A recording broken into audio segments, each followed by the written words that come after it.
There's a conversation that happens in almost every person's late 20s. Sometimes it's with a therapist, sometimes it's at 1 a.m. staring at the ceiling. Sometimes it's just a quiet moment in the car after a meeting that drains something out of you that you're not sure you're getting back. And the conversation goes something like this. Is this it? Not dramatically, not a breakdown, just a flat, exhausted question. Is this actually what I'm doing with my life? Here's what nobody tells you about that question. It's not a sign you made the wrong choice. It's a sign you made a choice without running the full math. Because chasing money and chasing passion aren't just two different feelings. They're two completely different financial and psychological trajectories.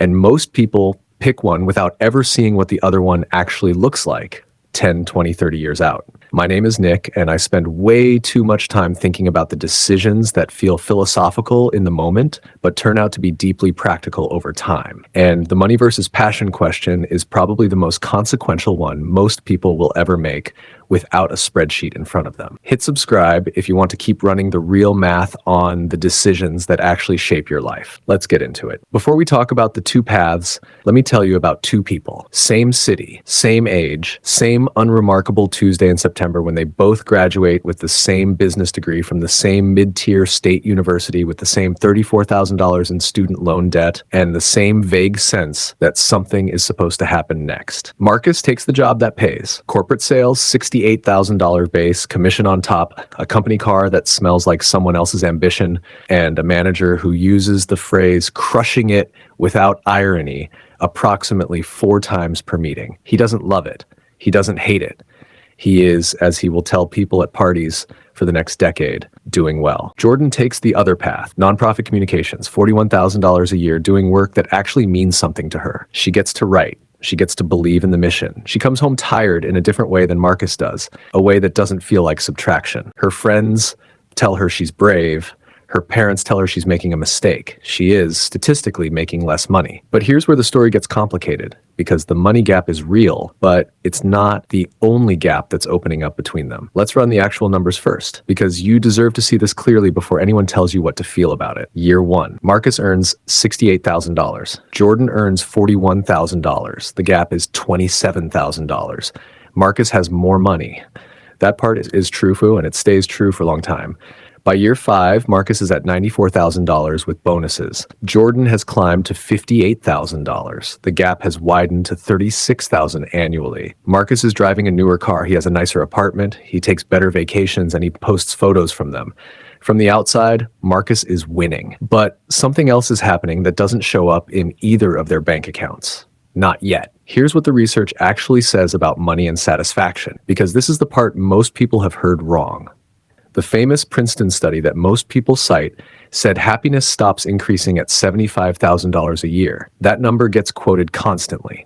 What gets left out is that the same study found life satisfaction, how you evaluate your life overall, keeps rising with income well beyond that. So money does buy something. It buys options, safety, and the absence of a specific kind of low-grade dread that follows people who can't cover an unexpected $800 expense. But there's a second number that never makes the headlines. A 2021 study out of Wharton found that beyond roughly $100,000 to $120,000, the emotional return on additional income drops sharply. Every dollar you earn above that threshold buys you statistically less happiness than the dollar before it. The curve flattens. And for people in high-earning but low-meaning roles, it doesn't just flatten, it eventually reverses. Marcus hits $112,000 by year 8. He is objectively, measurably, statistically doing well. He also hasn't felt genuinely excited about a Monday morning in 4 years. That's not a personality flaw. That's a documented psychological pattern with a name. Researchers call it hedonic adaptation. You get the raise, you adjust. The raise stops feeling like a raise. You need the next one to feel the same thing you felt when you got the first one. The financial treadmill has a psychological twin, and Marcus has been on both of them for 8 years without realizing it. Meanwhile, Jordan is at $63,000 by year 8. She is not winning the income comparison. She is, however, doing something that Marcus stopped doing around year 3. She is getting better at something she actually cares about. And that distinction matters more than it sounds because of what it does to her trajectory. People who work in fields they're engaged with are 18% more productive on average, according to Gallup's State of the Global Workplace report. They stay in roles longer, which means they build deeper expertise faster. They're more likely to be promoted into leadership because they're easier to retain and harder to replace. They take fewer sick days. They make fewer expensive, impulsive decisions in their personal lives, the kind driven by needing to feel something because work has gone numb. The psychological research on this is consistent across decades of study. Meaning at work doesn't just feel better, it compounds differently. By year 12, Jordan is at $79,000. She's been promoted twice. She has a genuine professional reputation in her field. She's been recruited. She has options she didn't earn through performance reviews. She earned them through actually being good at something she wanted to be good at. Say, part 2. And I'll continue from Marcus is at $131,000, exactly as in your original text. Marcus is at $131,000, and he's been job hopping, not because he's ambitious, because every 2 or 3 years, the ceiling of what money can fix becomes visible, and he has to move to reset the feeling. This is the part nobody puts in the money versus passion debate. The passion path has a steeper early penalty and a different long-term curve. The money path has an early advantage and a ceiling that shows up later than you think, but earlier than you hope. But here's where it gets genuinely complicated, because the answer is not simply follow your passion and the money will follow. That is one of the most financially destructive pieces of advice ever wrapped in an inspirational font and posted on LinkedIn. It is not always true. It is sometimes catastrophically false. Here's what is true. Passion without marketability is a hobby. Passion without discipline is a fantasy. And passion in a field with structurally low compensation, no matter how fulfilled you feel, produces real material consequences that compound over decades the same way investment returns do. If Jordan's passion had been fine art or poetry or small-scale organic farming, the math looks entirely different. Not because those things lack value, but because the market's willingness to pay for them is structurally limited in ways that have nothing to do with how hard you work or how much you care. The question is never just, do I love this? The question is, does the world pay for this? Can I get genuinely good at it? And does getting good at it open doors or close them?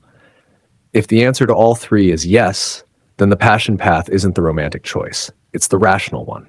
If the answer to any of them is no, you need to know that before you make the leap, not 5 years in when the rent is due and the savings are gone and the dream has quietly become a source of shame instead of energy.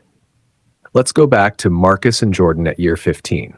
Marcus is at $148,000. His net worth is roughly $310,000.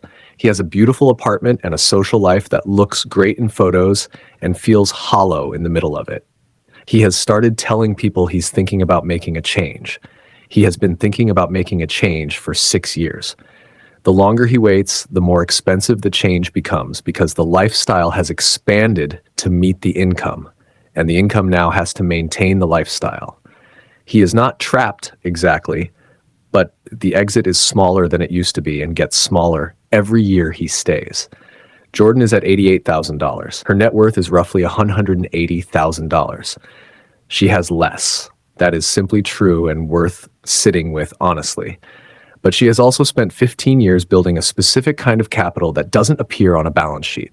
Professional identity, deep expertise, a network of people who trust her work, a psychological relationship with Monday morning that doesn't require management. And critically, she has not built a lifestyle that requires $148,000 a year to sustain. Her exit, if she ever wants one, is wider than Marcus's. Her options have more range. Here's the number that ties this together. According to a 2023 report from Gallup, 59% of the global workforce is quietly quitting, doing the minimum required, emotionally checked out, present in body, but absent in every way that produces either output or satisfaction. The majority of working adults are Marcus, not in income, in experience. They took the money path or the path of least resistance or the path their parents approved of, and somewhere between year 3 and year 8, the work became a transaction instead of an identity. They show up. They perform adequately. They go home and try to feel something else. The cost of that is not just personal, it is financial. Quiet quitters are less likely to be promoted, less likely to build a kind of reputation that creates options, less likely to negotiate aggressively because negotiation requires believing you have something irreplaceable to offer. The money path without engagement doesn't just flatten psychologically, it eventually plateaus financially too. The premium you earn for showing up is not the same as the premium you earn for being genuinely excellent. And genuine excellence is almost impossible to manufacture in a field you fundamentally do not care about. This is the thing Marcus's $148,000 doesn't tell you. It is not $148,000 of fully realized potential. It is $148,000 of competent disengagement. And that is a very different asset than it appears to be at a dinner party. So what does this actually mean for the decision in front of you? It means the money versus passion framing is wrong. It's a false binary that makes both paths sound simpler than they are. The real question is not which one you choose. It's whether the path you're on is building the kind of capital, financial, psychological, and professional that gives you options 15 years from now or removes them. Some people need to choose the money path strategically with a specific timeline and an exit plan, earning aggressively in a high-paying field they tolerate for 10 years, building real financial runway, and then pivoting with resources behind them. That is not selling out. That is sequencing. Done with intention, it is one of the most powerful moves available to someone in their 20s. Some people need to commit to the passion path with economic discipline, treating the income gap not as a permanent disadvantage, but as a constraint that forces smarter financial habits and a lower lifestyle floor that preserves flexibility later. That is not naivety. That is a legitimate long-term strategy for people who are honest about what the market will actually pay for their work. What almost nobody should do is what most people actually do, which is drift. Take the job that appears. Stay because leaving requires a decision. Avoid the money versus passion question because the answer feels too large to act on. Accumulate lifestyle until the options narrow, and then have the ceiling conversation at 43 in a car after a meeting instead of at 26 with enough runway to do something about it. Here is the reframe that actually matters.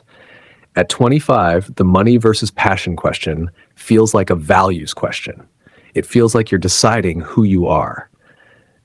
But 15 years out, it reveals itself to have always been a strategy question. You were always deciding what resources you would have access to, what options would remain open, and what kind of exhaustion you were signing up to carry. Marcus is not a cautionary tale because he chose money. He's a cautionary tale because he chose money without a plan for what the money was for. Without an answer to the question, money buys me the option to do what exactly. The paycheck without the purpose isn't a strategy, it's a delay.